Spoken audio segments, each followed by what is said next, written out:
수많은 카메라 불빛이 영자의 눈을 찔렀습니다. 화려한 조명 아래 선 영자의 주위로 사기꾼 할머니라는 비난이 파도처럼 밀려들었어요. 기자들의 플래시가 터질 때마다 영자의 주름진 얼굴이 백지처럼 하얗게 드러났습니다. 박 실장이라는 남자가 비웃음을 흘리며 영자의 발치에 서류 뭉치를 던졌어요. 이게 뭡니까? 김영자 씨. 군납 사기 전과에 이제는 손녀까지 동원한 보이스피싱이라니. 종이가 공중에서 펼쳐지며 바닥에 흩어졌습니다.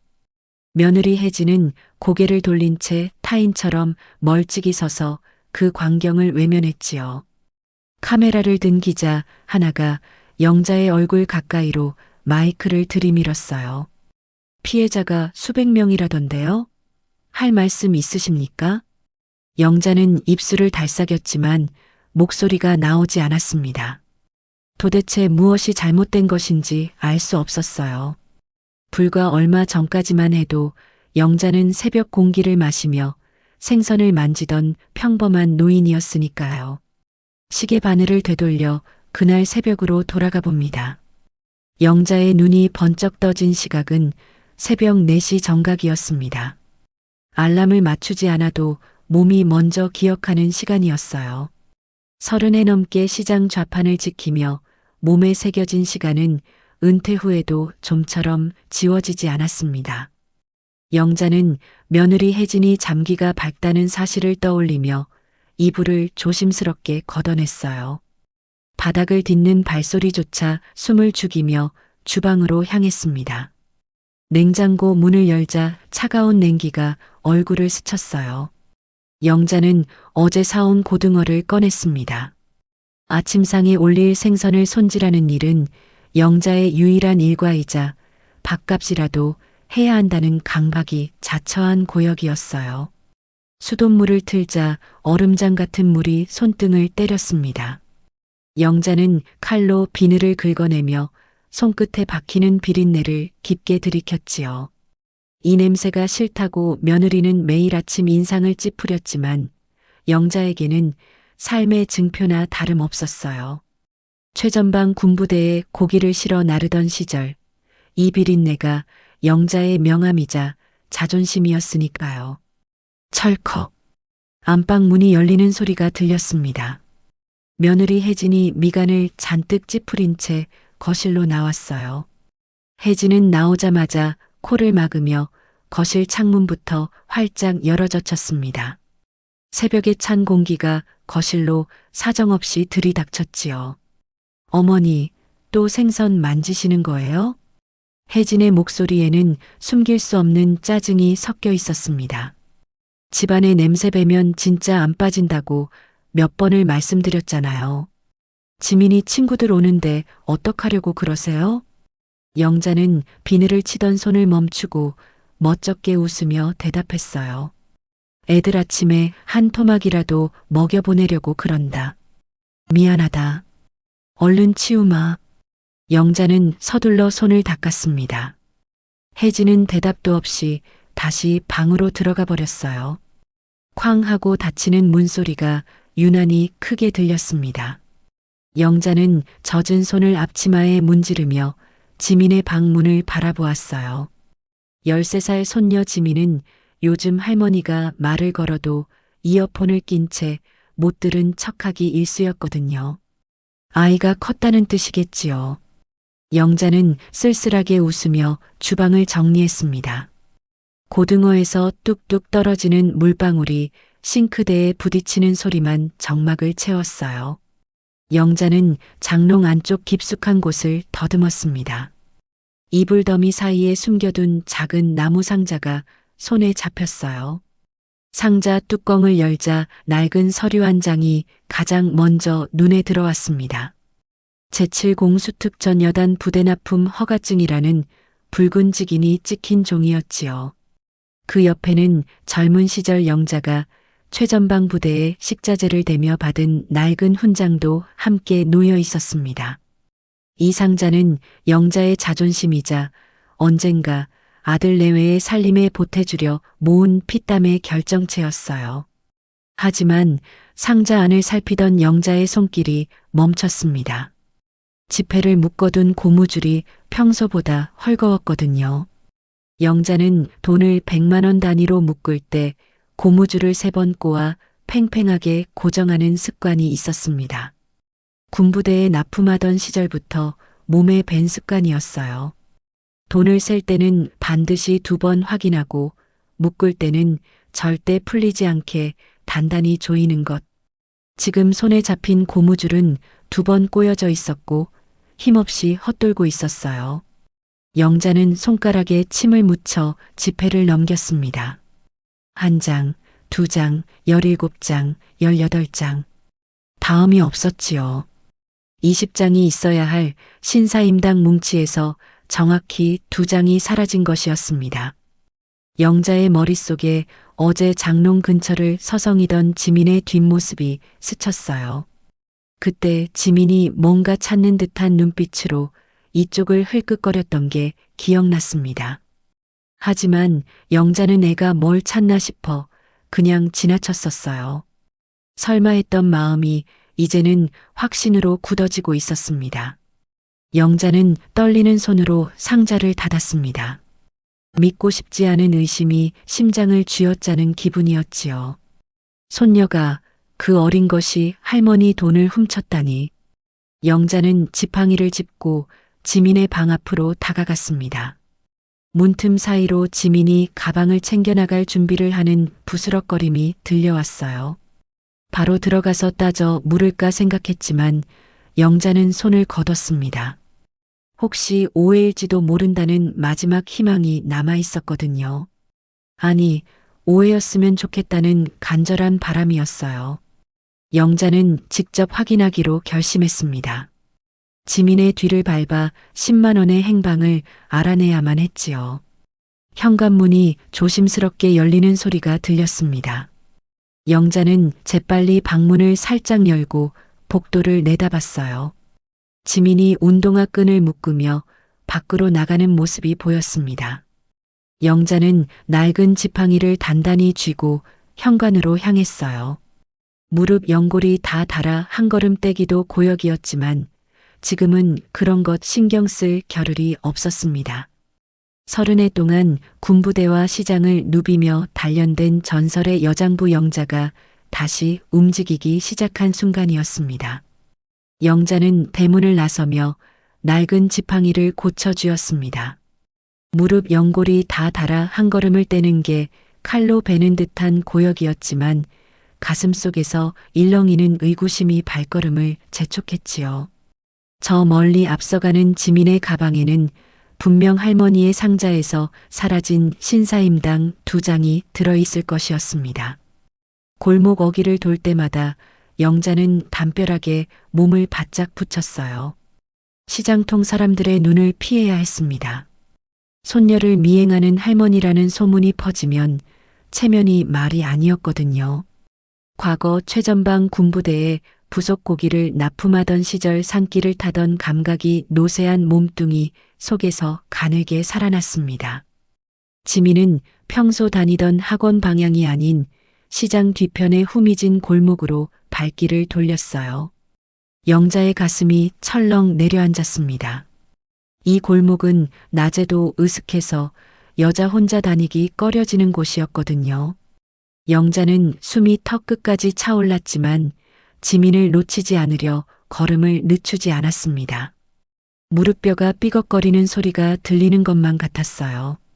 한 걸음 뗄 때마다 관절에서 무언가 긁히는 느낌이 척추를 타고 올랐지만 영자는 이를 악물고 지민을 따라갔습니다. 지팡이 끝이 보도블록을 찍을 때마다 또각또각 소리가 났지요. 지민이 뒤돌아볼까봐 영자는 지팡이를 살짝 들어 올리며 걸었어요. 지민이 도착한 곳은 간판도 바랜 낡고 허름한 카페였지요.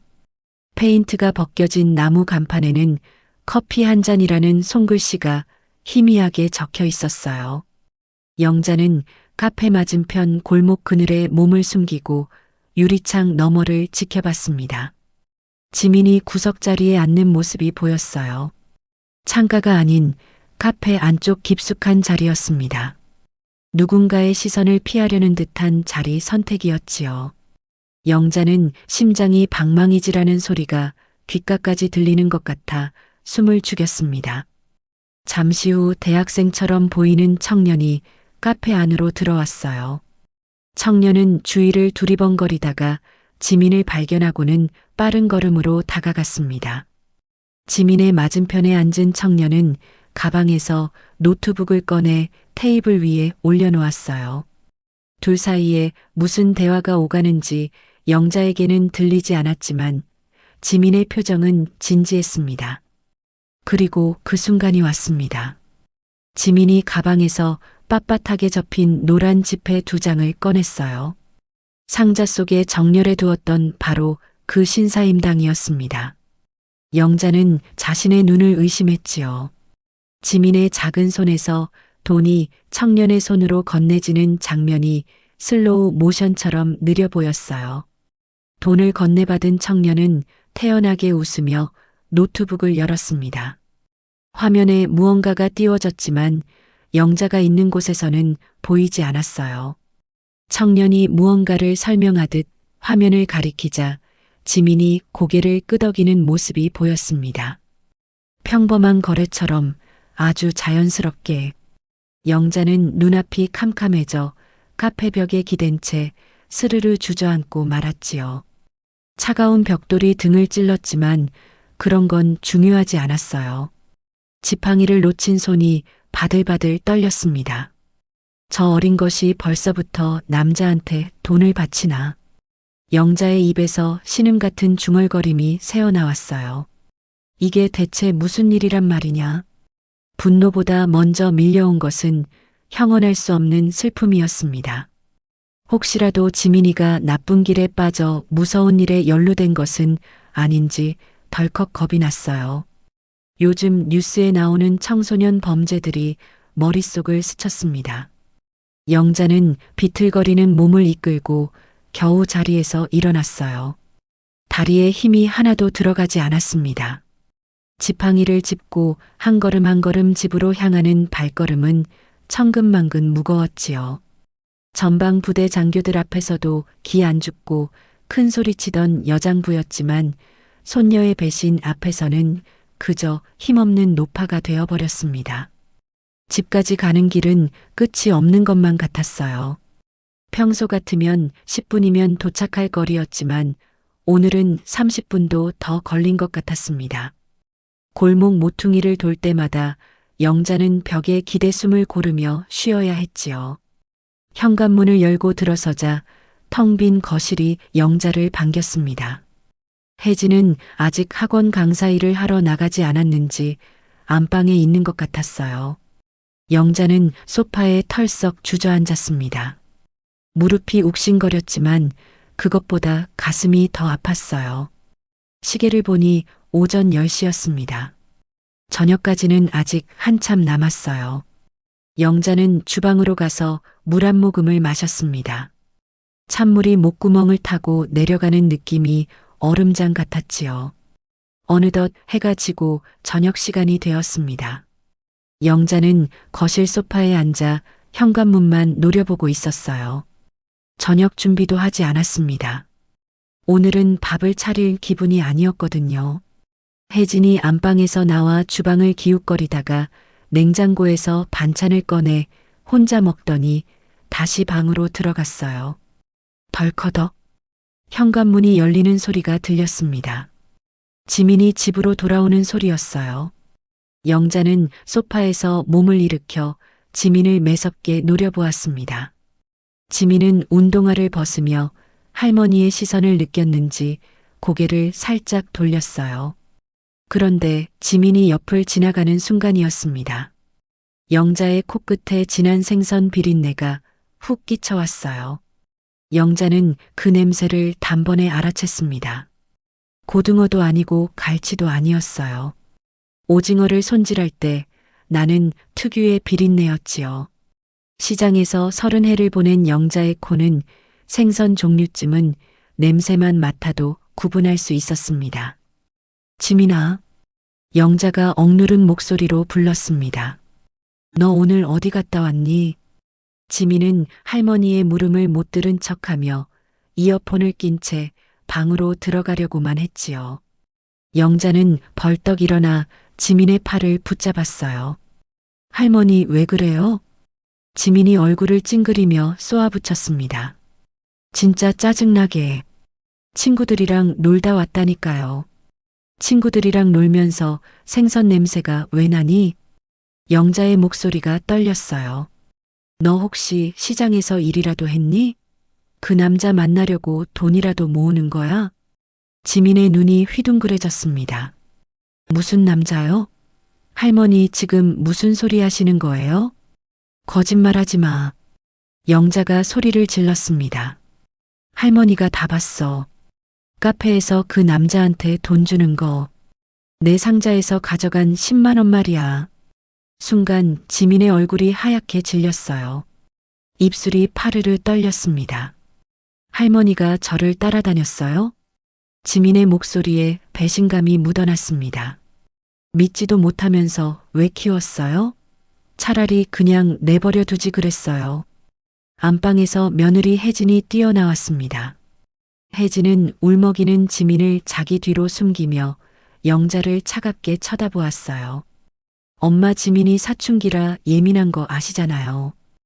혜진의 목소리는 얼음장처럼 차가웠습니다.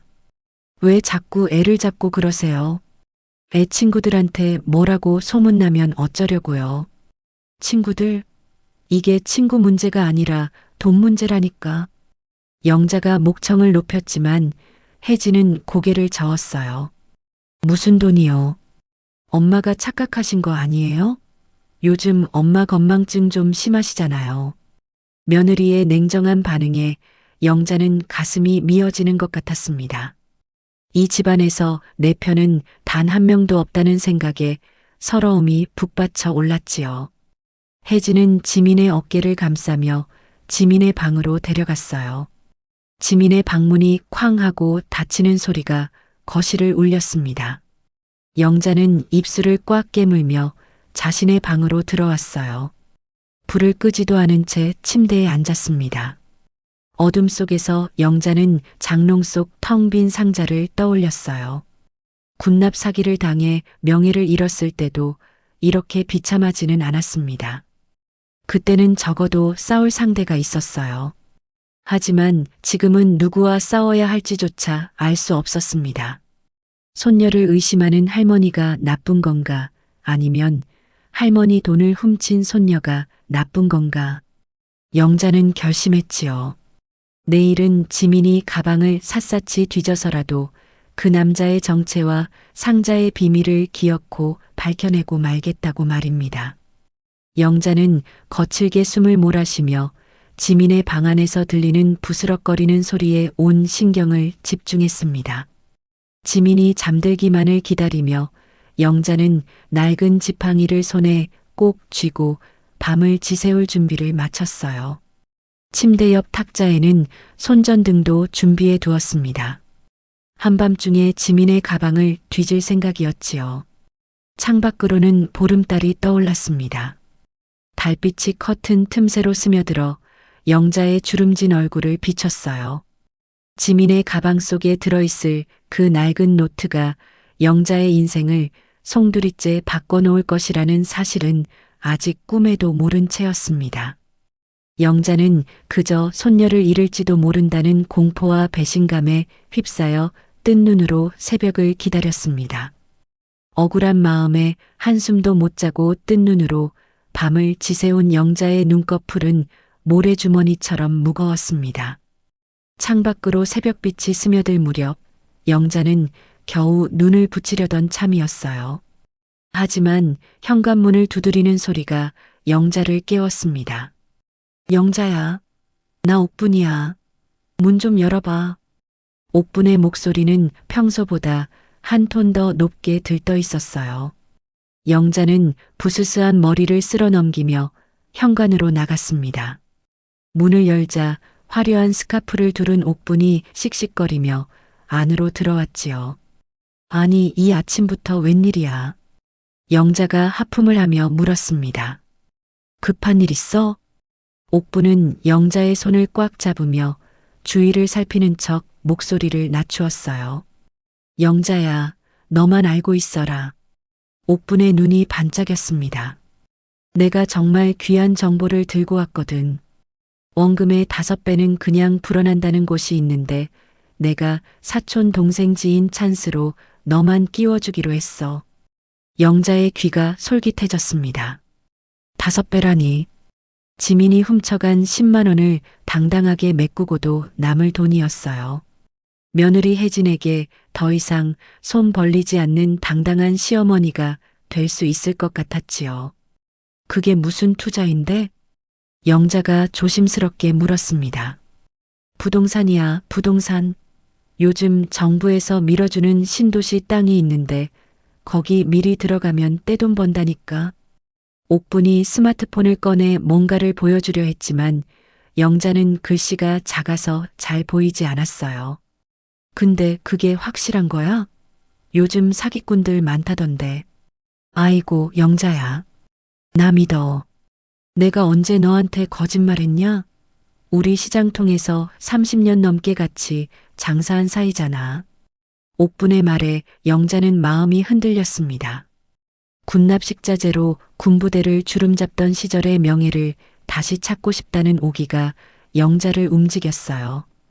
결국 영자는 장롱 속 나무 상자를 품에 안고 옥분을 따라 나섰습니다. 잠깐만 옷이라도 갈아입고. 영자가 말했지만 옥분은 급하다며 영자의 손을 잡아 끌었어요. 지금 가야 해. 설명회가 10시 30분에 시작하는데 늦으면 자리도 없다니까. 두 사람은 택시를 타고 시내 한복판으로 향했습니다. 도착한 곳은 화려한 조명이 번쩍이는 어느 빌딩의 지하 강연장이었어요. 입구부터 사람들이 북적거렸습니다.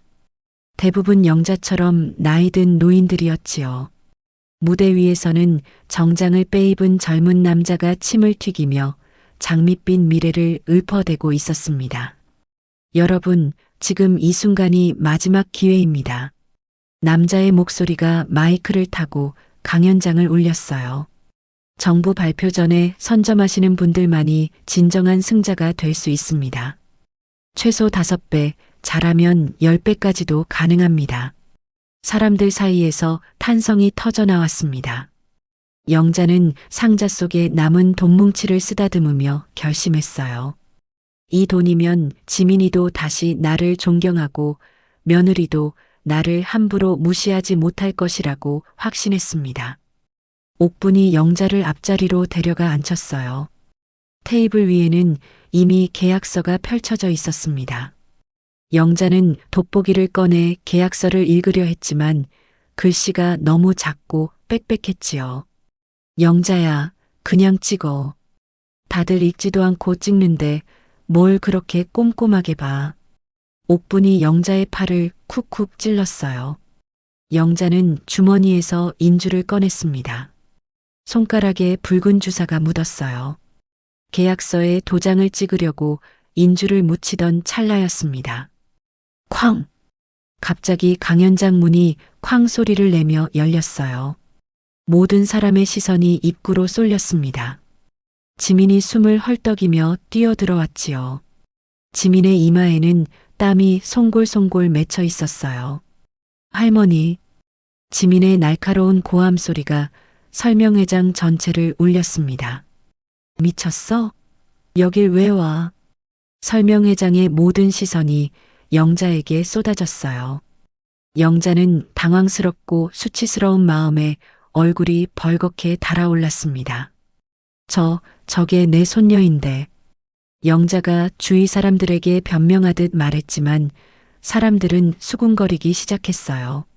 무대 위의 남자가 마이크를 잡았습니다. 저기요, 학생. 여긴 성인 대상 설명회인데 나가주시겠어요? 하지만 지민은 그 말을 무시한 채 영자에게 달려왔어요. 지민은 사기꾼들의 거센 항의를 무시한 채 영자의 손에서 도장을 빼서 던지고 탁자 위에 놓인 나무 상자를 거칠게 낚아챘습니다. 아, 그게 뭐야? 남의 물건 함부로 만지면 어떡해? 옆에 앉아있던 옥분이 소리쳤지만 지민은 듣지 않았어요. 지민은 상자를 품에 꼭 안았습니다. 할머니, 정신 차려요. 이 사람들 사기꾼이라고요. 뭐, 사기꾼? 무대 위 남자의 얼굴이 일그러졌어요. 학생, 지금 명예훼손으로 고소당하고 싶어요? 우리는 정식 등록된 투자 컨설팅 회사입니다. 하지만 지민은 상자를 품에 안고 밖으로 순식간에 뛰어나갔어요. 영자는 사람들 앞에서 손녀에게 망신을 당했다는 사실에 눈앞이 아찔해졌습니다. 미안합니다. 죄송합니다. 영자는 주위 사람들에게 연신 고개를 숙이며 자리에서 일어났어요. 옥분이 영자의 팔을 붙잡았습니다. 영자야, 어디가? 지금 도장만 찍으면 되는데. 미안해, 옥분아. 나 먼저 가볼게. 영자는 옥분의 손을 뿌리치고 지민을 쫓아나갔습니다. 강연장 밖으로 나오니 지민은 이미 저 멀리 골목으로 뛰어가고 있었어요. 영자는 지팡이를 휘두르며 필사적으로 지민을 뒤쫓았습니다. 지민아, 서. 영자가 소리쳤지만 지민은 뒤돌아보지 않았어요.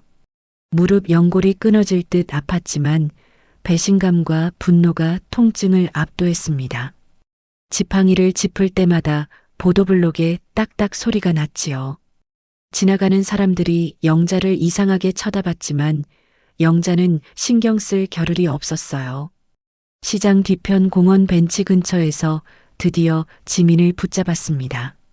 지민은 벤치에 주저앉아 거친 숨을 몰아쉬고 있었어요. 영자는 지민의 팔을 세게 붙들었습니다. 내 상자 내놔. 영자의 입에서 생전 처음으로 손녀를 향한 모진 말이 튀어나왔어요. 이 도둑년아. 지민의 눈에서 눈물이 주르륵 흘러내렸습니다. 상자를 가슴에 꼭 안은 채 지민이 소리쳤어요. 할머니는 진짜 바보야? 지민의 목소리가 떨렸습니다. 이 돈이 어떤 돈인데 그 사기꾼들한테 줘? 차라리 내가 쓰는 게 낫지. 영자는 할 말을 잃었습니다. 지민이 무슨 말을 하는 건지 이해할 수 없었어요. 사기꾼이라니. 옥분이 소개해 준 건데 무슨 사기란 말인가. 너는 그럼 뭔데? 영자가 떨리는 목소리로 쏘아붙였어요. 할머니 돈 훔쳐서 남자한테 갖다 바치는 게 정당하단 거냐? 지민은 상자를 벤치 위에 쾅 내려놓았습니다.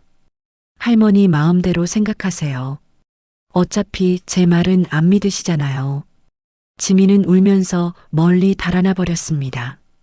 영자는 텅 빈 공원 바닥에 주저앉아 낡은 나무 상자를 끌어안았지요. 인생이 이 작은 나무 조각 하나보다 못하다는 서러움에 가슴이 미어지는 것 같았습니다. 한참을 그렇게 앉아 있다가 영자는 겨우 몸을 일으켰어요.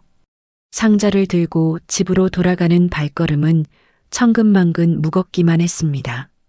무릎이 욱신거렸지만 그것보다 마음이 더 아팠지요. 집에 도착하자마자 기다렸다는 듯 며느리 혜진이 거실에서 영자를 기다리고 있었어요. 어머니, 혜진의 목소리는 날카로웠습니다. 정말 왜 그러세요? 지민이가 학교도 안 가고 울면서 전화 왔잖아요. 그게 아니라 지민이가. 영자가 말을 시작하려 했지만 혜진은 듣지 않았어요. 시장 바닥에서 애를 도둑으로 몰면 지민이 체면이 뭐가 돼요? 혜진의 말이 가시처럼 영자의 가슴을 찔렀습니다. 애가 할머니 걱정돼서 그런 건데 왜 자꾸 나쁘게만 몰아가세요? 진짜 이해가 안 돼요. 영자는 억울함에 목이 맸지만 아무 말도 할 수 없었어요. 지민이 돈을 훔친 게 분명한데 왜 내가 죄인이 되어야 하는지 도무지 이해할 수 없었지요. 혜진은 한숨을 크게 쉬며 지민의 방으로 들어갔습니다. 문을 쾅 닫아버리는 소리가 거실을 울렸어요. 거실에는 영자와 낡은 나무 상자만 남겨졌습니다. 영자는 어둠이 내려앉은 거실에서 홀로 상자를 무릎 위에 올려놓았어요. 떨리는 손으로 뚜껑을 열었습니다. 지민이 던져놓고 간 상자 안에는 엉망으로 섞인 돈뭉치들 사이로 낡은 노트 한 권이 삐져나와 있었어요. 영자는 그 노트를 본 순간 심장이 덜컥 내려앉는 기분이었습니다. 이건 분명 지민의 것이었어요. 노트 표지에는 지민의 낙서가 그려져 있었거든요. 영자는 지민이 흘리고 간 그 노트를 떨리는 손으로 천천히 집어들었습니다. 영자는 정막이 내려앉은 거실에서 지민이 떨어뜨리고 간 낡은 노트를 가슴팍으로 바싹 끌어당겼어요. 거칠어진 손마디가 종이의 질감을 느낄 때마다 심장이 내려앉는 기분이었습니다. 노트 표지는 낡았지만 정성스럽게 손때가 묻어 있었어요. 지민이 얼마나 자주 이 노트를 펼쳐봤을지 짐작이 갔습니다. 떨리는 손가락으로 첫 장을 넘겼어요. 빛바랜 사진 한 장이 영자의 시야를 가득 채웠습니다. 수십 년 전 최전방 부대 앞에서 군용 트럭에 고기를 싣고 여장부처럼 호탕하게 웃던 자신의 젊은 시절 모습이었어요. 영자는 숨이 턱 막혔습니다. 이 사진은 장롱 깊숙한 곳에 숨겨둔 앨범에서나 볼 수 있는 것이었거든요. 지민이 언제 이 사진을 찾아냈는지 알 수 없었습니다. 사진 속 영자는 지금보다 40년은 젊었고 눈빛만큼은 누구보다 강렬했어요. 사진 아래 삐뚤삐뚤하지만 정성이 가득 담긴 제목이 적혀 있었습니다. 프로젝트 우리 할머니 영자 씨의 명예회복 비즈니스 플랜. 영자의 손이 떨렸어요. 명예회복이라니. 지민이 할머니의 과거를, 그 아픈 기억을 알고 있었다는 말인가요? 영자는 마른 침을 삼키며 다음 장을 넘겼습니다. 노트에는 영자가 시장 사람들을 들었다 놨다 하며 내뱉던 찰진 말들이 빼곡하게 적혀 있었어요. 이 생선 봐. 눈알이 똥똥하니까 싱싱한 거야. 비린내 안 나는 생선이 어디 있어. 그게 바로 신선하다는 증거라고. 장사는 눈치로 하는 게 아니라 배짱으로 하는 거야. 손님이 왕이 아니라 내가 왕이지. 내 물건 안 사면 다른 데 가면 되는 거고. 영자가 평소 시장통에서 했던 말들이었습니다. 지민은 이 말들을 하나하나 기록해뒀어요. 그리고 옆에는 작은 글씨로 메모가 적혀 있었습니다. 할머니는 단순히 욕 잘하고 억척스러운 노인이 아니다. 대단한 카리스마를 가진 전설의 기획자다. 이 말투와 자신감이면 요즘 사람들 마음을 사로잡을 수 있다. 영자의 눈시울이 붉어졌습니다. 지민은 할머니를 그렇게 보고 있었던 거예요. 쓸모없는 늙은이가 아니라 전설의 기획자로 말입니다. 다음 장을 넘기자 영수증 하나가 붙어 있었어요. 할머니 나무 상자 긴급 대출금 10만 원. 그 아래에는 카페에서 만났던 청년에게 건넨 영수증이 풀로 붙어 있었습니다.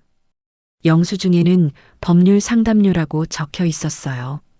영자의 손이 멈췄습니다. 법률 상담료라니.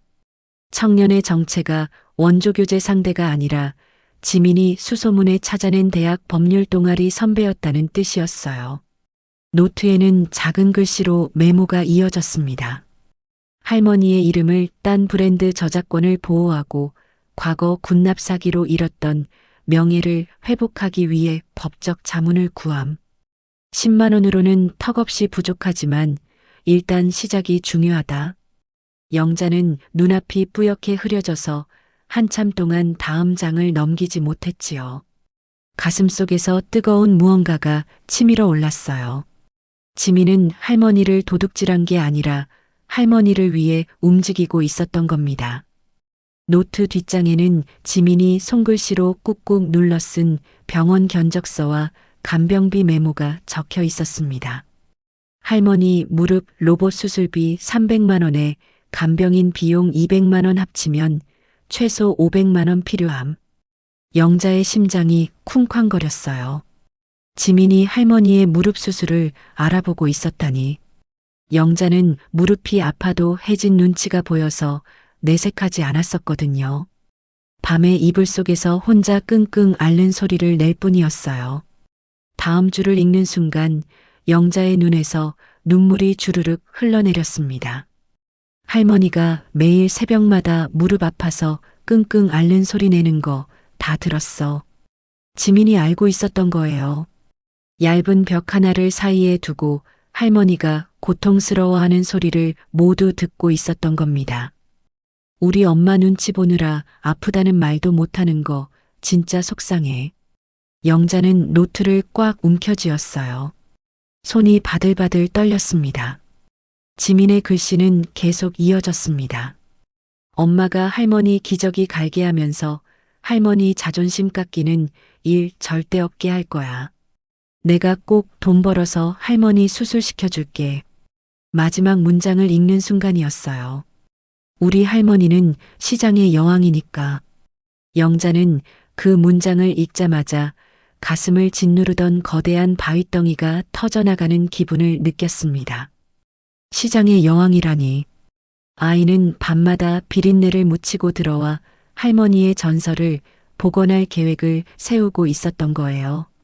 영자는 자신이 휘둘렀던 지팡이와 입으로 뱉었던 도둑년이라는 모진 말들이 송곳이 되어 자신의 가슴을 후벼 파는 것 같아 숨을 쉴 수 없었습니다. 내가 도둑인 줄 알았더니 영자의 입에서 신음이 새어나왔어요. 내가 내 새끼 진심을 몰라준 천하의 도둑놈이었구나. 영자는 거실 바닥에 주저앉았습니다. 노트를 끌어안고 짐승 같은 울음소리를 내뱉었어요. 목구멍 깊은 곳에서부터 올라오는 통곡이었습니다. 30의 시장통을 지키며 한 번도 울지 않았던 영자였지만 지금은 눈물을 멈출 수가 없었어요. 덜컥 지민의 방문이 열리는 소리가 들렸습니다. 소리를 듣고 달려온 지민이 방문을 열고 거실로 나왔지요. 울어서 퉁퉁 부은 영자의 눈이 지민의 눈과 마주치자 영자는 말도 나오지 않았어요. 할머니. 지민의 목소리가 떨렸습니다. 영자는 지민의 손을 잡고 꺼느꼈어요. 차가운 손이 영자의 손에 닿는 순간 또다시 눈물이 쏟아져 내렸습니다. 지민은 할머니를 원망하는 대신 할머니의 굽은 등을 가만히 쓸어내렸어요. 두 사람은 말없이 함께 눈물을 흘렸습니다. 거실에는 둘의 흐느끼는 소리만 작게 울려 퍼졌지요. 할머니 미안해. 지민이 먼저 입을 열었어요. 내가 돈미리 말 안 해서. 근데 나 할머니 진짜 멋진 영자 씨로 만들어주고 싶었어.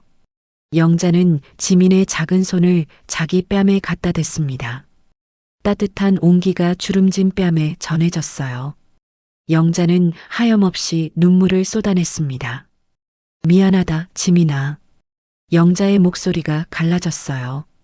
할미가 너를 의심했어. 도둑이라고까지 했지. 괜찮아요, 할머니. 지민이 영자의 손을 꽉 잡았습니다. 할머니가 그럴 만도 했어요. 제가 먼저 말했어야 했는데. 이제 나무 상자 속의 돈은 더 이상 영자의 전 재산이 아니었어요. 지민의 노트에 적힌 그 뜨거운 진심이 영자의 새로운 전 재산이 된 셈입니다. 영자는 눈물을 닦고 지민의 눈을 똑바로 쳐다보았어요. 지민아. 영자가 결연한 표정으로 고개를 끄덕였습니다. 할머니가 너 말대로 해볼까 보다. 정말요? 지민의 눈이 반짝였어요. 뭐냐? 영자가 지민의 손을 꽉 잡았습니다. 할머니가 이제 누구 할머니 말고 김영자 이름으로 다시 한번 살아보마. 지민의 얼굴에 환한 미소가 번졌어요. 두 사람은 거실 한복판에서 서로를 꽉 껴안았습니다. 영자의 품에 안긴 지민의 어깨가 잔잔하게 떨렸지요. 안방 문틈이 살짝 열렸어요. 며느리 혜진이 그 광경을 안방 문틈으로 지켜보며 당황스러운 표정을 지었습니다. 하지만 영자에게는 더 이상 며느리의 눈치가 보이지 않았어요. 영자의 가슴 속에서는 평생 묻어두었던 전설의 여장부다운 열망이 불꽃처럼 피어오르기 시작했습니다. 창밖으로는 달빛이 쏟아져 내렸어요. 거실 바닥에 놓인 낡은 나무 상자가 달빛을 받아 은은하게 빛났습니다. 상자 옆에는 지민의 노트가 펼쳐진 채로 놓여 있었지요. 거실에서 지민의 작은 손을 잡고 다짐했던 그날 밤 이후 영자의 삶은 180도 바뀌기 시작했습니다. 지민은 다음 날부터 본격적으로 움직였어요. 할머니를 카메라 앞에 앉혀놓고 스마트폰을 삼각대에 고정했습니다. 할머니, 그냥 평소처럼 말하면 돼요. 지민이 녹화 버튼을 누르며 말했어요. 시장에서 생선 파시던 그 톤으로요. 영자는 어색하게 카메라를 쳐다봤습니다. 이게 뭐 하는 짓이냐? 할미가 연예인도 아니고. 그게 좋아요. 바로 그거예요. 지민의 눈이 반짝였어요. 할머니 그투로 요즘 젊은 애들 사는 거 평가해 주세요. 있잖아요. 비싼 옷 사고 명품 가방 사는 거. 영자는 코웃음을 쳤습니다. 명품? 그게 뭐가 명품이야? 천조각에 몇백씩 주고 사는 것들 보면 한심해서 영자의 거침없는 입담이 터져 나왔어요. 그 돈이면 시장 가서 생선이며 고기며 얼마나 사 먹냐? 옷은 몸 가리면 되는 거지 그게 밥 먹여주냐? 지민은 할머니의 말을 듣는 내내 휴대폰 화면을 주시하며 미소를 지었습니다. 첫 영상을 올린 지 사흘 만에 조회수가 10만을 넘어섰어요. 댓글창에는 할머니의 솔직함에 공감한다는 반응이 쏟아졌습니다. 지민의 기획력에 영자의 거침없는 입담이 더해지자 유튜브 채널은 그야말로 폭발적인 반응을 불러일으켰어요. 시장 좌판에서 고등어배를 가르며 익힌 영자의 직관은 대중의 마음을 꿰뚫는 강력한 무기가 되었습니다. 한 달이 흐른 어느 날이었어요. 지민이 노트북을 들고 영자에게 달려왔습니다. 할머니, 수익금 들어왔어요. 영자는 돋보기를 쓰고 화면을 들여다봤어요. 통장에 찍힌 숫자를 보고 자신의 눈을 의심했습니다. 이게 얼마야? 영자가 다시 물었어요. 0이 도대체 몇 개냐? 3,800만 원이요. 지민이 환하게 웃으며 대답했습니다. 한 달 만에요, 할머니. 영자는 손가락으로 숫자를 하나하나 세다가 손가락이 꼬여 몇 번이나 눈을 비벼야 했어요. 평생 비린내를 묻히며 수만 마리의 생선을 손질해야 만져볼 수 있는 거금이 단 한 달 만에 쏟아진 것이었습니다. 지민아, 이거 진짜야? 영자의 목소리가 떨렸어요. 네, 진짜예요. 할머니가 대단한 거예요. 돈이 들어오자 집안의 공기가 달라졌습니다. 안방 문이 열리며 며느리 혜진이 나왔어요. 혜진은 영자와 지민 사이를 오가는 노트북 화면을 힐끗 쳐다보더니 천천히 다가왔습니다. 어머니, 뭐 보세요? 혜진의 목소리에는 평소와 다른 살가움이 묻어났어요. 아, 그냥 지민이가 뭘 보여주는데. 영자가 대수롭지 않게 대답했습니다. 혜진은 노트북 화면을 슬쩍 엿보더니 눈이 휘둥그레졌어요. 통장 잔액이 선명하게 보였거든요. 어머니, 이게 어머니 통장이에요? 응, 지민이가 만들어준 거. 영자가 담담하게 말했습니다. 혜진의 얼굴에 미소가 번졌어요. 차갑기만 하던 며느리가 이제 영자의 곁에 바싹 붙어 팔짱을 끼며 살가운 척을 하기 시작했습니다. 어머니, 이거 제가 관리해 드릴게요. 혜진이 노트북에 손을 뻗었어요. 연세도 있으신데 이렇게 큰 돈 가지고 있으면 사고만 나요. 제가 어머니 명의로 적금도 들고 그럴게요. 혜진의 눈에는 이미 탐욕이 번들거리고 있었습니다. 하지만 지민은 엄마의 손을 매정하게 뿌리치며 영자의 앞을 가로막았어요. 엄마가 왜 관리해? 지민의 목소리가 차가웠습니다. 이건 할머니 인생이랑 내 기획이 합쳐서 만든 할머니 돈이야. 손대지 마. 뭐, 지민아, 내가 지금 엄마한테 그렇게 말하는 거야? 혜진의 얼굴이 순식간에 험악해졌어요. 내가 뭘 안다고 그래? 어른들 일에 애가 끼어들면 어떡해. 집안의 기분 나쁜 정적이 감돌 때쯤이었습니다. 딩동. 초인종 소리가 울렸어요. 영자가 현관으로 나가 문을 열자 검은 정장을 빼입은 사내둘이 서 있었습니다. 앞에 선 남자는 화려한 명함을 내밀며 환하게 웃었어요. 안녕하세요. 박 실장이라고 합니다. 남자의 목소리는 달콤했어요. 영자 씨 채널 정말 잘 보고 있습니다. 혹시 지금 시간 괜찮으시면 잠깐 말씀 나눌 수 있을까요? 무슨 일인데요? 영자가 조심스럽게 물었습니다. 아, 여기서 말씀드리기는 그렇고요. 안으로 들어가도 될까요? 박 실장은 영자의 대답을 기다리지도 않고 신발을 벗으며 안으로 들어왔어요. 거실로 들어온 박 실장은 주위를 둘러보더니 소파에 앉았습니다. 자신을 거물급 투자 컨설턴트라고 소개한 박 실장은 가방에서 서류 뭉치를 꺼냈어요. 어르신, 지금 채널이 얼마나 핫한지 아세요? 박 실장이 서류를 펼쳐 보이며 말했습니다. 이대로 가면 구독자 100만도 금방이에요. 그런데 지금은 수익을 제대로 못 받고 계시잖아요. 뭐가 제대로가 아닌데요? 지민이 끼어들었어요. 우리 할머니 첫 달에 3,800만 원 버셨는데요. 아이고, 꼬마 양반. 박 실장이 비웃듯 말했습니다. 그게 다예요? 제대로 된 계약 하나만 해도 광고 수익만 억 단위로 들어와요. 박 실장은 영자에게 거액의 계약금이 적힌 서류를 내밀었어요. 여기 보세요. 첫 계약금만 5천만 원입니다. 그리고 매달 최소 2천만 원 보장이에요. 영자의 눈이 휘둥그레졌습니다. 지민은 서류를 낚아채어 꼼꼼히 읽기 시작했어요. 한참을 읽던 지민의 얼굴이 굳어졌습니다. 할머니, 이거 이상해요. 지민이 서류를 가리키며 말했어요. 여기 보세요. 할머니가 하루에 영상 5개씩 찍어야 한대요. 그것도 회사가 시키는 대로만 찍고요. 그게 뭐가 문제야? 혜진이 끼어들었습니다. 돈 주는 대로 하면 되지. 지민아, 내가 뭘 안다고 어른 일에 끼어들어?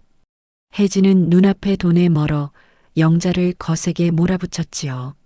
엄마, 지민이 말 듣지 마세요. 혜진이 영자의 팔을 잡아 끌었어요. 제가 뭘 안다고 그래요?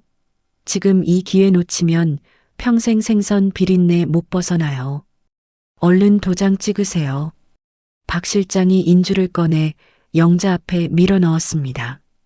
어르신, 결정은 빠를수록 좋습니다. 이런 조건은 지금 아니면 다시 못 드려요. 영자는 며느리와 박 실장 사이에서 갈팡질팡했어요. 가족의 화목을 위해서라도 혜진의 말을 들어야 할 것 같았습니다. 영자는 며느리의 성화에 못 이겨 결국 계약서에 인주를 묻혔어요. 도장이 찍히는 순간 박 실장의 입꼬리가 올라갔습니다. 좋은 선택하셨어요, 어르신. 박 실장이 서류를 챙겨 넣으며 말했어요. 내일부터 바로 촬영 들어갑니다. 대본 보내드릴 테니까 외우세요. 대본요? 영자가 되물었습니다. 네, 뭘 말씀하실지 저희가 다 써드릴게요. 어르신은 그냥 읽기만 하시면 돼요. 박 실장이 일어서며 명함을 하나 더 꺼내 탁자에 놓았어요. 그럼 내일 뵙겠습니다. 박 실장이 나간 뒤 지민이 영자에게 달려왔습니다. 할머니, 왜 사인하셨어요? 지민의 목소리에 절박함이 묻어났어요. 저 사람들 이상하다고요. 그만해, 지민아. 혜진이 지민을 말렸습니다. 어머니가 결정하신 거야. 내가 뭐라고 할 문제가 아니야. 다음 날부터 박 실장의 본색이 드러나기 시작했습니다. 박 실장이 보내온 대본은 영자가 평소 하던 말과는 전혀 달랐어요. 자극적인 욕설과 특정 정치인을 비난하는 내용으로 가득했습니다. 이걸 어떻게 읽어요? 영자가 대본을 내려놓으며 말했어요. 저는 이런 말 안 합니다. 박 실장의 목소리가 차갑게 식었습니다. 어르신, 계약서 보셨죠? 회사 지시 따르기로 하셨잖아요. 안 하시면 위약금 5억입니다. 5억이요? 영자의 얼굴이 하얗게 질렸어요. 그게 무슨 소리예요? 계약금이 5천만 원인데 위약금이 왜 5억이에요? 계약서 뒷장 보세요. 작은 글씨로 적혀 있을 겁니다. 영자는 그제야 계약서를 다시 꺼내봤어요. 돋보기를 쓰고 작은 글씨를 읽었습니다. 정말로 위약금 5억이라고 적혀 있었지요.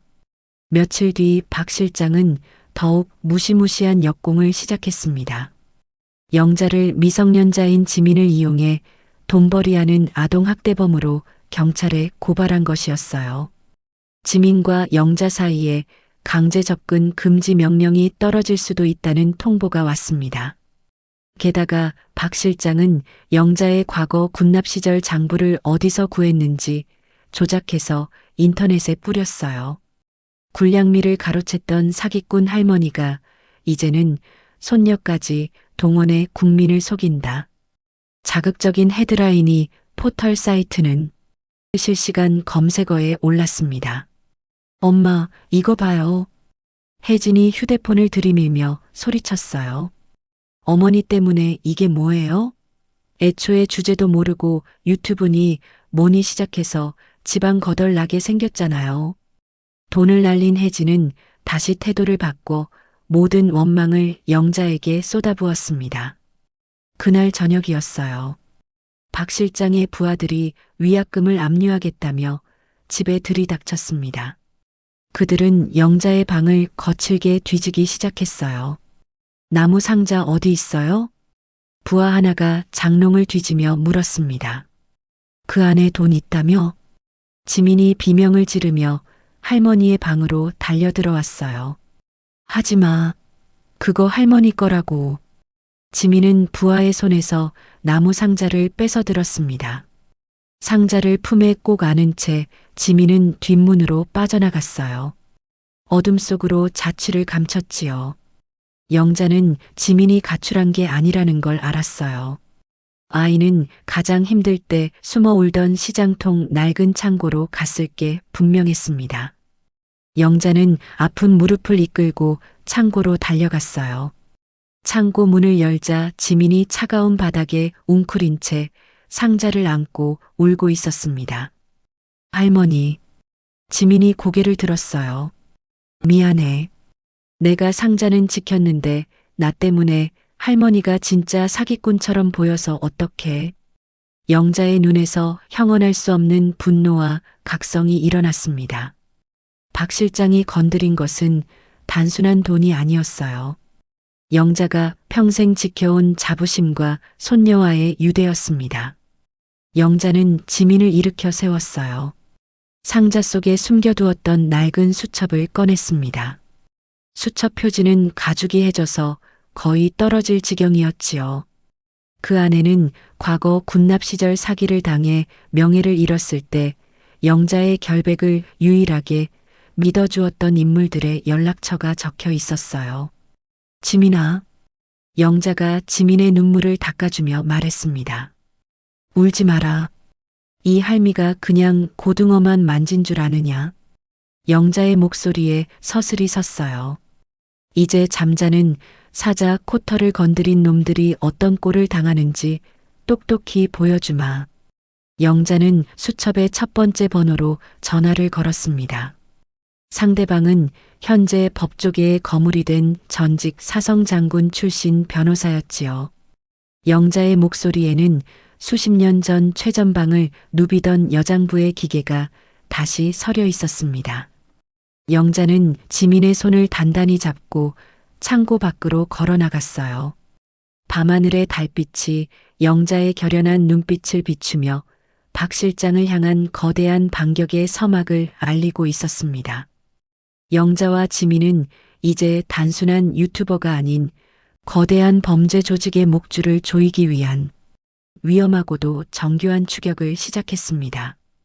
창고의 눅눅한 공기 속에서 영자의 낮은 목소리가 울려 퍼졌습니다. 여보세요, 최 장군님이신가요? 수화기 너머로 들려오는 목소리는 나이가 들었지만 여전히 카랑카랑했어요. 김 사장님, 이게 도대체 몇 년 만입니까? 최 장군의 목소리에 반가움이 묻어났습니다. 이렇게 전화를 다 주시다니. 무슨 일이십니까? 영자는 간단 명료하게 상황을 설명했어요. 박 실장이 계약서를 이용해 자신을 옥죄고 있다는 것, 손녀와 떨어뜨리려 한다는 것, 그리고 과거 군납 시절의 명예까지 짓밟고 있다는 것을 말이죠. 그 개자식이 감히. 최 장군의 목소리가 차갑게 식었어요. 김 사장님, 내일 아침 제 사무실로 오십시오. 손녀분도 데려오시고요. 증거될 만한 건 다 챙겨오세요. 통화는 5분도 채 걸리지 않았지만 강렬했습니다. 영자는 지팡이를 짚고 일어나 지민의 손을 꽉 잡았어요. 이제 단순히 돈을 되찾는 싸움이 아니었습니다. 빼앗긴 명예와 가족의 일상을 되찾는 전쟁이 시작된 것이었지요. 다음 날 아침 영자는 지민과 함께 서초동의 한법률 사무소를 찾았습니다. 화려한 빌딩 숲 사이에서 영자의 낡은 잠바는 이질적이었지만 그 걸음걸이만큼은 당당했어요. 건물 로비에 들어서자 대리석 바닥이 구두 소리를 반사시켰습니다. 할머니, 여기 정말 대단한 데네요. 지민이 주위를 둘러보며 작게 말했어요. 엘리베이터를 타고 20층에 도착하자 법무법인 정이라는 금빛 간판이 눈에 들어왔습니다. 영자는 떨리는 손으로 유리문을 밀었어요. 접수 직원이 영자를 보더니 공손하게 고개를 숙였습니다. 김영자 사장님이십니까? 대표님께서 기다리고 계십니다. 직원은 영자를 안쪽 회의실로 안내했어요. 문이 열리자 전직 사성 장군이자 현재는 거물급 변호사가 된 최 장군이 자리에서 벌떡 일어났습니다. 이른이 넘었지만 허리는 곧게 펴져 있었고 눈빛만큼은 여전히 날카로웠어요. 김 사장님, 최 장군이 영자에게 다가와 두 손으로 악수를 청했습니다. 이게 도대체 몇 년 만입니까? 그때 그 시절의 기계는 여전하시네요. 장군님도 그때 그 모습 그대로시네요. 영자는 씁쓸하게 웃으며 지민이 챙겨온 자료들을 테이블 위에 올려두었습니다. 지민은 그동안 박 실장이 자신들을 협박하고 가스라이팅했던 모든 순간의 녹음 파일과 가짜 뉴스 조작 지시가 담긴 메시지 내역을 일목요연하게 정리해 보여주었지요. 노트북 화면에는 시간순으로 정리된 증거들이 빼곡했어요. 이 녹음은 박 실장이 할머니한테 욕설 섞인 대본 읽으라고 협박한 거예요. 지민이 파일 하나를 클릭하자 박 실장의 목소리가 흘러나왔습니다. 어르신, 계약서 보셨죠? 회사 지시 따르기로 하셨잖아요. 안 하시면 위약금 5억입니다. 최 장군의 눈빛이 날카롭게 빛났어요. 그리고 이건 박 실장이 가짜 뉴스 사이트 만들라고 지시한 메시지예요. 지민은 천재 해커는 아니었지만 디지털 네이티브답게 플랫폼의 저작권 정책과 계정 소유권 분쟁 절차를 꿰뚫고 있었습니다. 할머니, 지민이 영자를 돌아보며 말했어요. 저 사람이 우리 채널 소유권 뺏어갔지만 구글 본사에 수익 지급 정지 가처분 신청부터 해놨어요. 우리 동의 없이 돈 한 푼도 못 빼가게 만들었거든요. 지민의 야무진 설명에 최 장군이 고개를 끄덕였습니다. 잘했어요, 지민 양. 이 정도 증거면 충분합니다. 최 장군은 비서에게 지시를 내렸어요. 박 실장의 투자 컨설팅 회사 전수조사 들어가. 자금 흐름부터 파악해. 며칠 뒤 최 장군에게서 연락이 왔습니다. 영자와 지민은 다시 법률사무소로 향했어요. 최 장군의 얼굴은 심각했습니다. 김 사장님, 이거 생각보다 큰 건입니다. 최 장군이 컴퓨터 화면을 돌려 보여주었어요. 화면에는 복잡한 자금 흐름도가 그려져 있었습니다. 박 실장의 투자 컨설팅 회사를 조사하던 중 예상치 못한 거대한 배후를 포착한 것이었어요. 박 실장의 자금줄이 단순한 투자금이 아닙니다. 최 장군이 화면을 확대하며 설명했어요. 북한 해킹 조직의 가상화폐 자금 세탁 창구와 연결되어 있다는 정황이 드러났습니다. 북한이요? 영자의 눈이 커졌습니다. 네. 사건이 이제 단순한 유튜버 분쟁을 넘어 국가안보수사급으로 커졌어요. 국정원에도 이미 제보했습니다. 그 시각 박 실장은 강남의 펜트하우스에서 승전보를 울리고 있었습니다. 높은 층에서 내려다보는 서울 야경이 발 아래 펼쳐져 있었어요. 박 실장은 소파에 비스듬히 기대어 와인잔을 흔들었습니다. 야, 김대리. 박 실장이 비서를 불렀어요. 영자 할망구 채널 수익 얼마나 들어왔어? 이번 달만 8천만 원입니다. 실장님. 크크, 늙은이 하나 잘 낚았네. 박 실장은 영자의 채널에서 가로챈 수익으로 비싼 샴페인을 터뜨렸어요. 펑 하는 소리와 함께 거품이 튀어나왔습니다. 다음 먹잇감은 누구로 할까? 박 실장이 다음 사기 대상 리스트를 넘기며 비웃었습니다. 그는 영자 같은 노파가 감히 자신을 상대로 반격을 준비할 것이라고는 상상조차 하지 못했어요. 김대리, 다음 달 광고 계약 리스트 가져와. 박 실장이 큰 소리를 쳤습니다. 하지만 축배의 기쁨은 오래가지 않았어요. 띠리리리링. 박 실장의 휴대폰이 미친 듯이 울려대기 시작했습니다. 화면에 뜬 이름을 본 박 실장의 얼굴이 굳어졌어요. 해외 총책이었습니다. 여보세요? 박 실장이 전화를 받았어요. 박 본부장. 수화기 너머로 들려오는 목소리는 다급했습니다.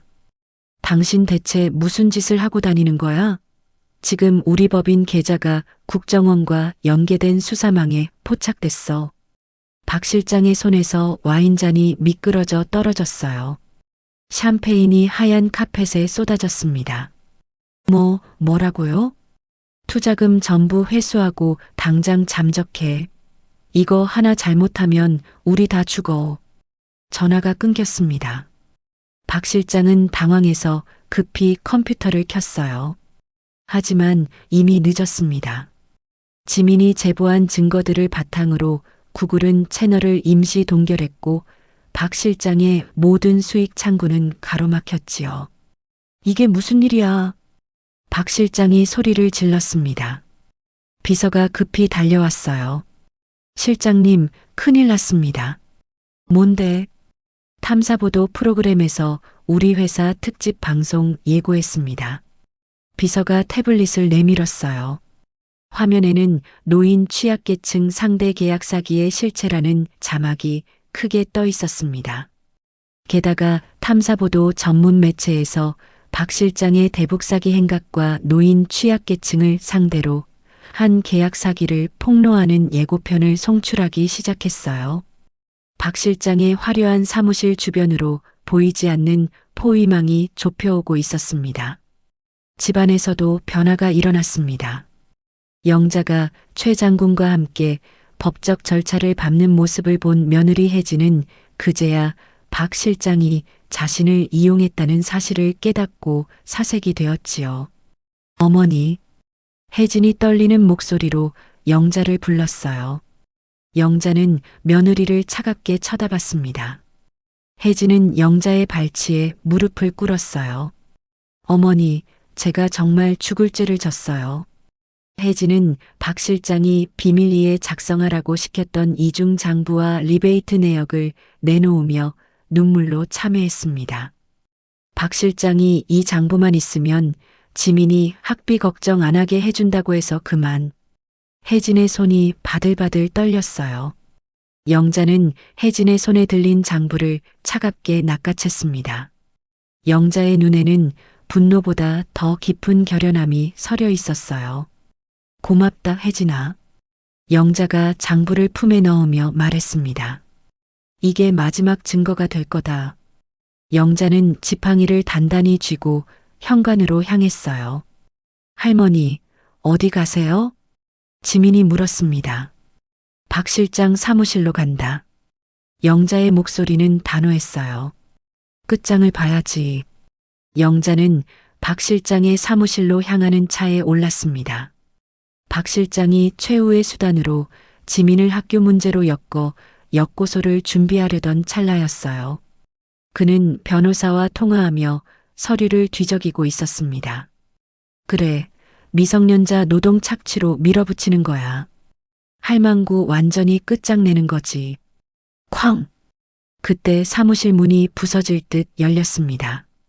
영자가 서 있었어요. 하지만 영자 혼자가 아니었습니다. 영자의 뒤로 시장 상인들과 군납 시절 인맥들이 거대한 인간 장벽을 이루며 들어섰지요. 뭐야 이 사람들은? 박 실장은 떨리는 목소리로 경비를 불렀습니다. 경비 어디 갔어? 하지만 이미 사무실 밖은 영자의 조력자들에 의해 완벽하게 장악된 상태였어요. 경비들은 시장 상인들에게 둘러싸여 꼼짝도 못하고 있었습니다. 영자는 박 실장의 책상 앞까지 성큼성큼 걸어갔어요. 지팡이가 바닥을 찍을 때마다 또각또각 소리가 났습니다. 영자는 박 실장의 책상 앞에 서서 낡은 나무 상자를 소리나게 내려놓았어요. 쿵! 묵직한 소리가 사무실을 울렸습니다. 폭풍 전야의 정적이 흘렀어요. 박 실장은 영자의 눈빛을 보고 본능적으로 뒷걸음질 쳤습니다.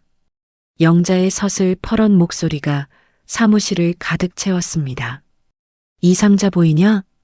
영자가 상자 뚜껑을 천천히 열었어요. 이 안에 든 게 뭔지 아냐? 내 놈의 죄목이 전부 들어있다. 그 순간이었습니다. 쾅! 박 실장의 사무실 문이 다시 한번 거칠게 열렸어요.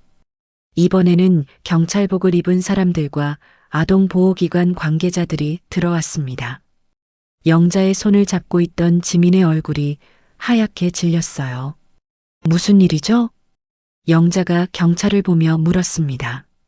박 실장은 소파에 깊숙이 몸을 파묻으며 비열한 미소를 지었어요. 아동 학대 및 강제 노동 착취 혐의로 신고 들어왔습니다. 경찰 한 명이 수첩을 꺼내며 말했습니다. 김지민 양 보호자 분리 조치 진행하겠습니다. 현장 공무원의 차가운 말에 영자는 지팡이를 쥔 손에 힘을 주었어요. 뭐라고요? 무슨 소리를 하는 거예요? 할머니가 손녀를 이용해서 돈벌이를 했다는 신고가 접수됐습니다. 박 실장이 기다렸다는 듯 일어서며 태블릿을 꺼냈어요.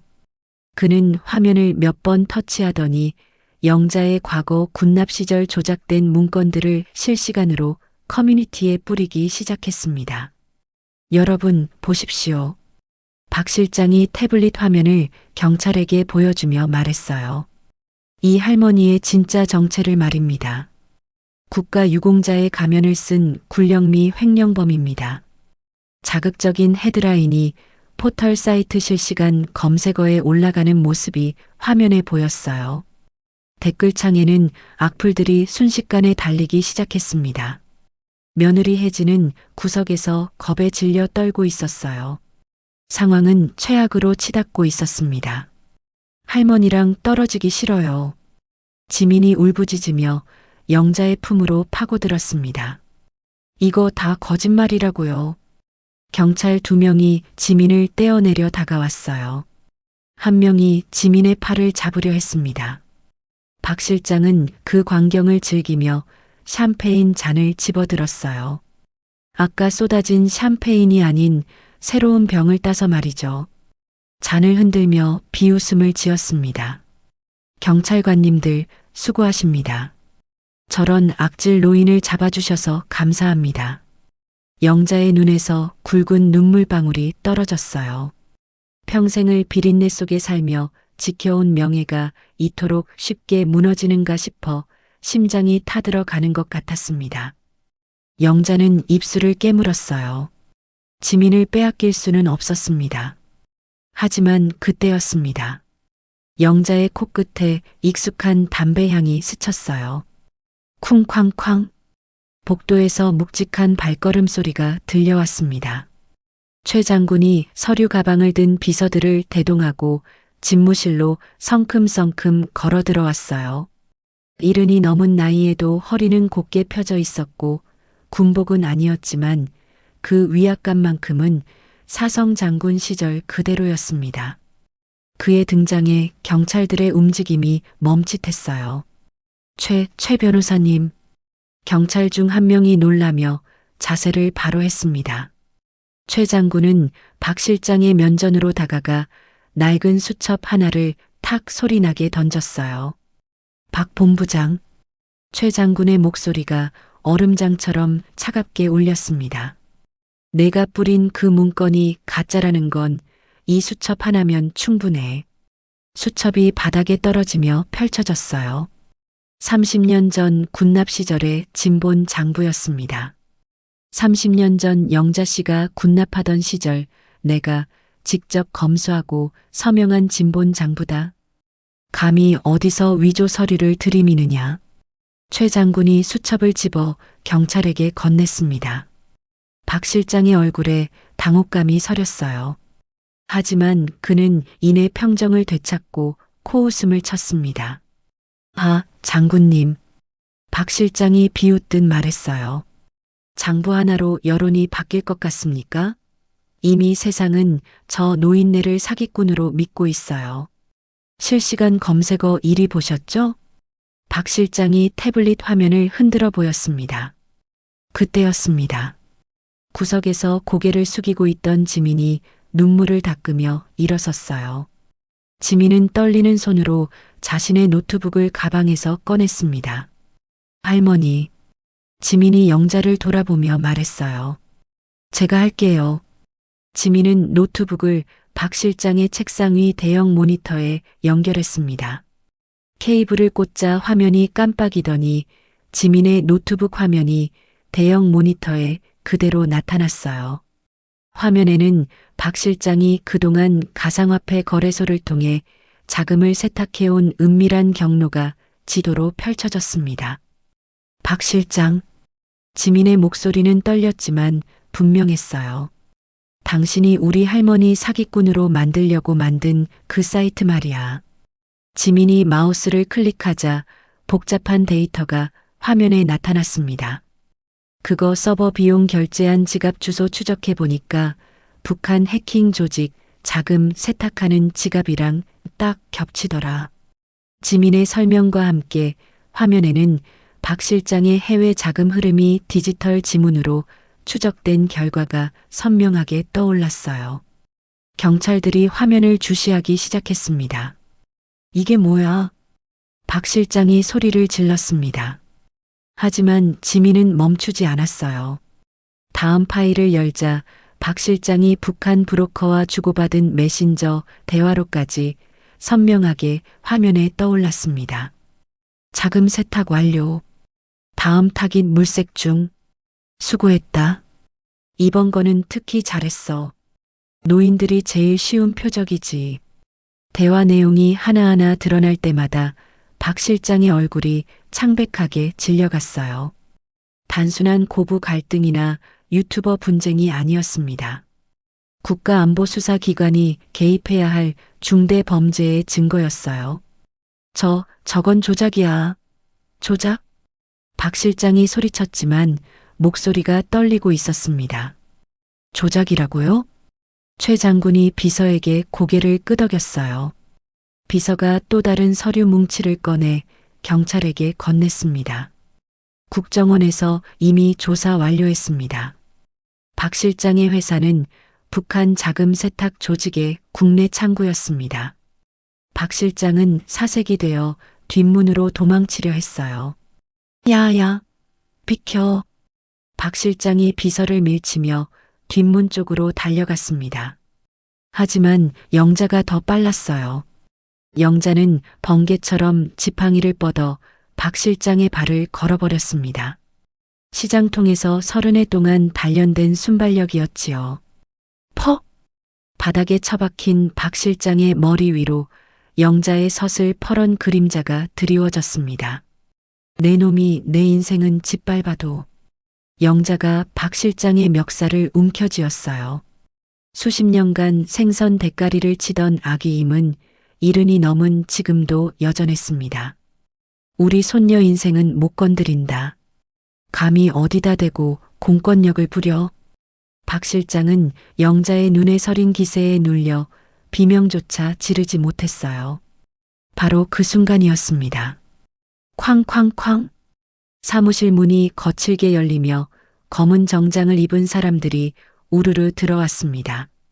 최 장군이 연락한 국정원 요원들이었어요. 박 실장, 국가보안법 위반 혐의로 체포합니다. 요원 2명이 박 실장의 팔을 뒤로 꺾어 수갑을 채웠습니다. 나라고. 나 변호사 부를 거야. 박 실장이 발악했지만 소용없었어요. 아동보호기관 사람들과 경찰들도 지민이 제시한 증거 앞에서 박 실장의 고발이 기획된 허위 신고임을 인정하고 물러났습니다. 죄송합니다, 어르신. 경찰이 영자에게 고개를 숙였어요. 허위 신고인 줄 몰랐습니다. 박 실장은 비참하게 끌려나갔어요. 복도를 끌려가면서도 그는 고함을 질렀습니다. 두고 봐. 내가 가만 안 둬. 변호사 선임해서 다 뒤집을 거야. 하지만 그의 목소리는 점점 멀어져 갔습니다. 최 장군의 비서가 노트북을 조작하자 박 실장이 장악했던 채널 관리권이 지민의 손가락 끝에서 다시 영자의 계정으로 돌아왔어요. 복구 완료됐습니다. 비서가 말했습니다. 채널 소유권과 수익금 전부 김영자님 명의로 돌아왔습니다. 그 순간 안방에서 지켜보고 있던 며느리 혜진이 주저앉으며 울음을 터뜨렸어요. 어머니. 혜진은 영자 앞에 무릎을 꿇고 통곡했습니다. 어머니, 제가 정말 잘못했어요. 제가 욕심에 눈이 멀어서. 혜진은 가방에서 박 실장의 나머지 이중 장부들을 모두 꺼내 영자 앞에 내놓았어요. 이거 박 실장이 저한테 맡긴 거예요. 증거로 쓰세요. 영자는 혜진을 내려다보다가 천천히 고개를 끄덕였습니다. 고맙다, 혜진아. 영자가 지민을 꽉 껴안았어요. 두 사람의 승리는 운이 좋아서 얻은 결과가 아니었습니다. 영자의 과거가 지켜준 명예와 지민의 미래가 만들어낸 기술이 합쳐져 만들어낸 완벽한 진압이었지요. 영자는 쓰러진 박 실장이 앉아있던 의자로 걸어갔어요. 천천히 앉아 책상 위에 놓인 거울을 집어들었습니다. 거울에 비친 영자의 모습은 달라져 있었어요. 비린내 나는 앞치마 대신 지민이 골라준 세련된 정장이 빛나고 있었습니다. 가자, 지민아. 영자가 지민의 손을 잡고 일어섰어요. 두 사람은 사무실을 나섰습니다. 등 뒤로 박 실장의 몰락을 알리는 뉴스 속보가 실시간으로 쏟아지고 있었어요. 복도에 설치된 TV 화면에는 속보 자막이 흘러갔습니다. 투자 컨설팅 업체 대표, 북한 자금 세탁 혐의로 긴급 체포. 노인 대상 계약 사기 일당 무더기 검거. 영자는 고개를 들고 당당하게 걸었어요. 인생의 가장 치열했던 전쟁터에서 영자는 비로소 김영자라는 이름의 진짜 주인이 되었습니다. 새벽 시장의 공기가 예전처럼 차갑게 느껴지지 않았습니다. 73세 생일을 맞이한 영자는 장롱 깊숙한 곳에서 낡은 나무 상자를 꺼내 거실 탁자 위에 올려두었지요.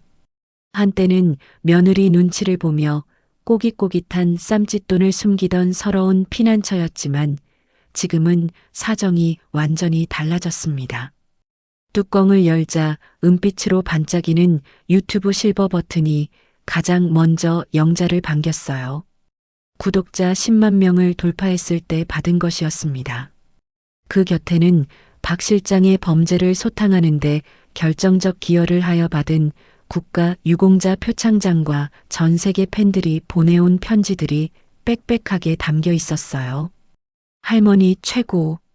영자 씨 덕분에 우리 할머니랑 대화가 늘었어요. 할머니 건강하세요. 사랑합니다. 영자는 편지 한 장 한 장을 읽으며 미소를 지었습니다.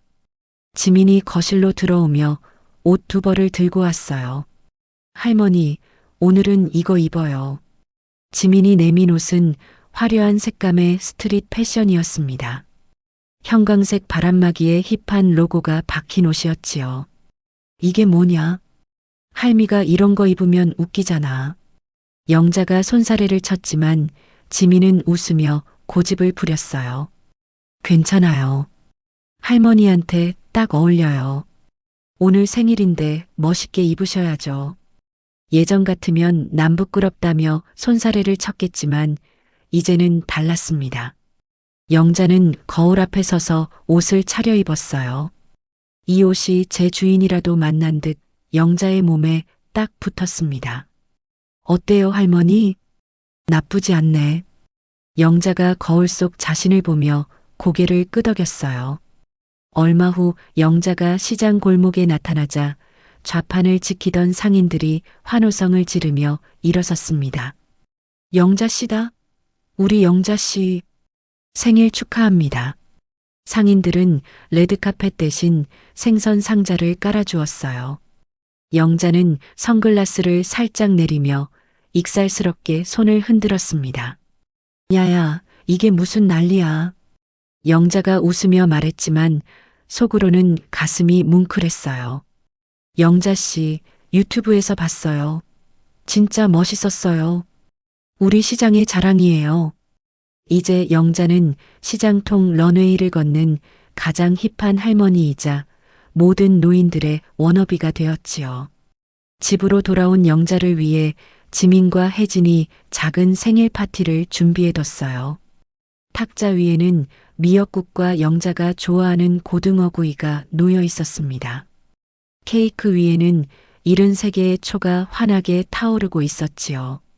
어머니, 혜진이 조심스럽게 영자 옆에 앉았어요.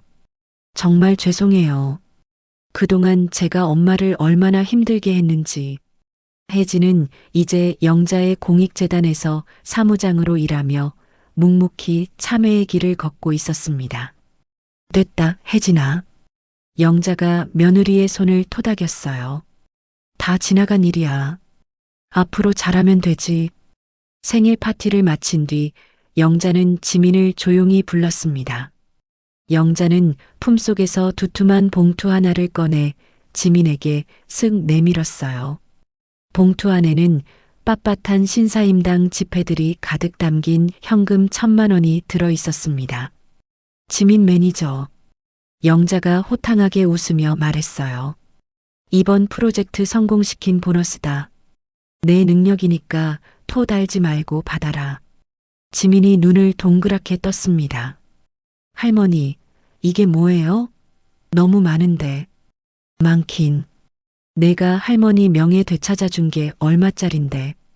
지민은 봉투 두께를 손가락으로 가늠하더니 피식 웃음을 터뜨렸어요. 그러고는 돈 봉투를 가져가는 대신 영자가 새로 산 태블릿 PC 케이스 틈새에 쑥 꽂아 넣어 주었습니다. 할머니, 지민이 장난스럽게 웃으며 말했어요. 이건 내 경영 컨설팅 비용으로 퉁 칠게. 우린 비즈니스 파트너잖아. 지민의 당돌하면서도 든든한 대답에 영자는 껄껄 웃으며 지민의 머리를 쓰다듬었습니다. 그래, 비즈니스 파트너지. 이제 영자는 더 이상 나무 상자 속의 돈에 집착하지 않았어요. 상자보다 더 큰 세상이 영자의 눈앞에 펼쳐져 있었기 때문이지요. 영자는 태블릿 화면에 뜬 비행기 티켓을 확인하며 지민에게 윙크를 날렸습니다. 오냐, 지민아. 영자가 티켓을 흔들며 말했어요. 그럼 이 돈으로는 오늘 저녁에 뉴욕 가서 진짜 핫도그나 사 먹자. 할미가 쏜다.